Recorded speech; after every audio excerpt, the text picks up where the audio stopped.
Shadow in the Desert. My name is Mia, and if you're listening to this right now, know this. There are things you're better off not seeing. There are places you're better off avoiding. And most importantly, if you feel like you're being watched, don't look back. I went to my late grandmother's house in the Texas desert to forget about what Jacob had done. He just left without even explaining anything. My heart was broken, and I wanted to be alone. The house stood in the middle of the desert, among dry grass and stones. The wooden walls cracked from the heat, the windows were covered in dust. It was quiet here, too quiet.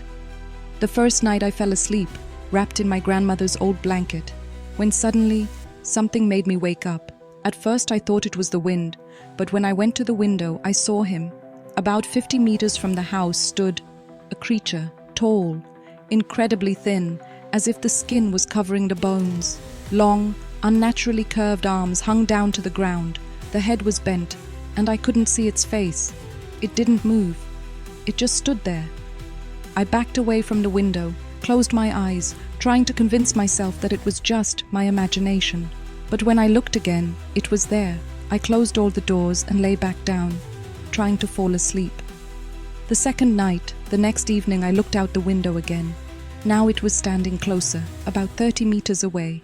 I peered into the darkness, trying to figure out an animal, a human, but it stood there, just like last night, motionless, watching. I closed all the doors again and went to bed, but I couldn't sleep. Every night this horror came closer. The third night my heart was pounding as I approached the window. It was already 15 meters away. I could see it better. Its head looked like a human's, but covered in dark, cracked skin, deep hollows instead of eyes, and those long arms. They seemed even longer than before. I stepped back, but my steps creaked on the floor, and at that moment, it moved. I closed the window with the curtains, covered my ears. I don't know how, but I fell asleep. The fourth night I didn't want to look out the window anymore, but the fear was stronger. I slowly moved back to the curtain and looked out. It was standing by the door. My body turned to stone. I couldn't breathe, and then it tilted its head. I screamed and rushed to the door, locking it with all the bolts. I didn't sleep all night. There were no footsteps, no knocks, only silence. At dawn, I plucked up the courage and looked out the window. The creature was gone. Was it all over?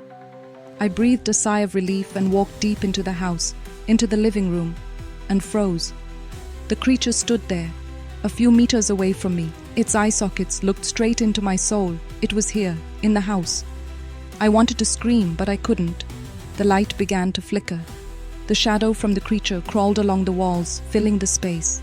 And then everything went out, and then I opened my eyes. I was sitting on the old sofa in the living room, alone. The door was closed, the windows were closed. No one was there. But I knew, I felt, it was still there.